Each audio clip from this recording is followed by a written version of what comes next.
मीरपुर नाम के शहर में तेजस अपनी पत्नी नीरू के साथ रहता था। पति पत्नी दोनों ही नौकरी करते थे। एक दिन तेजस गांव अपनी माँ के पास फोन करता है। हेलो, प्रणाम माँ। जीते रहो माँ, तुम दादी बनने वाली हो। अरे वाह, ठीक है बेटा, मैं कल ही आती हूँ। जब माँ जी शहर पहुँची तो बेटे बहू ने बहुत अच्छे से स्वागत किया। लीजिए माँ जी चाय। अरे गर्मा गर्म पकोड़े ले आओ माँ के लिए। नीरू रसोई में गई और 2 मिनट में ही पकोड़े ले आई। जी ये लीजिए। बहू जादू से बनाए हैं क्या? अभी तो रसोई में गई थी। यम्मी। माँ जी, शीला रसोई में पकोड़े तल रही है, मैं बस लेकर आई। हे भगवान, मेरा धर्म भ्रष्ट कर दिया तूने। अब तो गंगा जल से शुद्धिकरण करना होगा। दूसरे दिन, माँ जी मैंने नाश्ता बना दिया है, ऑफिस जा रही हूँ। पर अभी तो घर का सारा काम पड़ा है। शीला आती ही होगी, झाड़ू पोछा बर्तन कपड़े वो सब कर लेगी। हमारे जमाने में घर का सारा काम हम ही करते थे। जी माँ जी, आप बहुत होशियार हैं, मैं घर ऑफिस दोनों नहीं संभाल पाती। तो जरूरत क्या है घर से बाहर जाकर चाकरी करने की? वैसे भी घर का काम खुद करने से घर में बरकत आती है, समझी? पर माँ जी, पर वर कुछ नहीं, इस महीने की पगार मिले फिर ऑफिस बंद है। हाँ।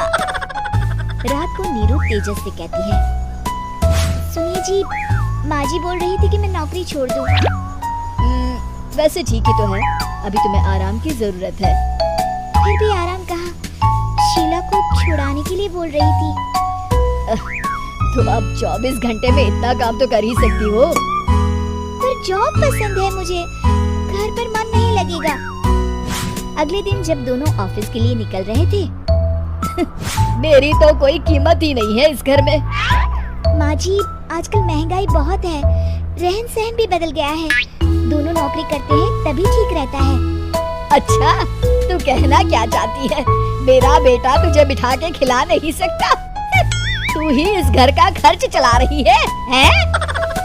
नहीं माँ जी, मेरा वो मतलब नहीं था। मतलब खूब समझती हूँ, ये बाल धूप में सफेद नहीं किए मैंने। हाँ। अब तो ये रोज का काम हो गया था। तेजस भी रोज की झिक-झिक से परेशान हो गया था।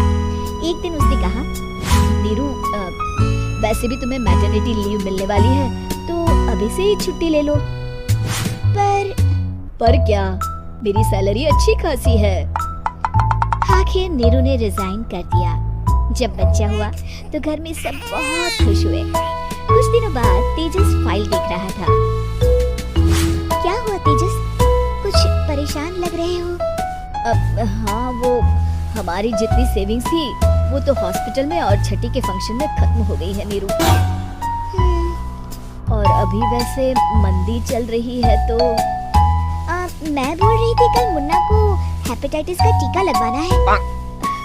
नीरू, क्या पोस्टपोन नहीं कर सकते? नहीं जी, बिल्कुल नहीं।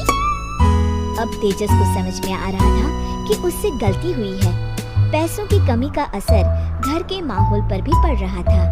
अगले दिन, बेटा मेरा चश्मा और ये दवाइयाँ ले आना, पर्चा देते हुए माँ जी ने कहा। जी। तेजस, मुन्ना के लिए दूध का डिब्बा और डायपर भी ले आना, और ये किराने के सामान की लिस्ट है, इसे भी लाना है। तेजस गुस्से में लिस्ट मरोड़कर फेंकता है और चिल्लाता है, पैसे क्या पेड़ पर उगते हैं? ये ले आना, वो ले आना। अरे, पर ये जरूरत का सामान ही है। वो गुस्से में बिना कुछ कहे ऑफिस चला गया। अरे लंच तो ले जाइए। नीरू दौड़कर डिब्बा पकड़ाती है। एक दिन खाना खाने के बाद, नीरू, अब तो मुन्ना कुछ बड़ा हो गया, तो अब तुम वापस ज्वाइन कर लो ना जॉब। पर इस रिसेशन में जॉब मिलना बहुत मुश्किल है। ट्राई तो करो। फिर मुन्ना? माँ जी है ना, और एक फुल टाइम मेड भी लगा लेंगे। पर माँ जी, उन्हें तो पसंद नहीं।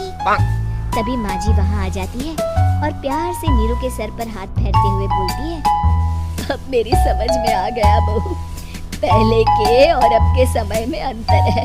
तुम काम शुरू करो, मुन्ना की जिम्मेदारी मेरी। मेरी प्यारी माँ जी। ये कहकर नीरू उनके गले लग गई। शिक्षा, परिवर्तन संसार का नियम है, हमें भी समय के साथ चलना चाहिए। उम्मीद है कि आपको हमारी ये कहानी पसंद आई होगी। कृपया हमारे चैनल को सब्सक्राइब करें और सभी अपडेट्स के लिए बेल आइकन जरूर क्लिक करें और वीडियो लाइक और शेयर करना मत भूलिएगा। Bye bye.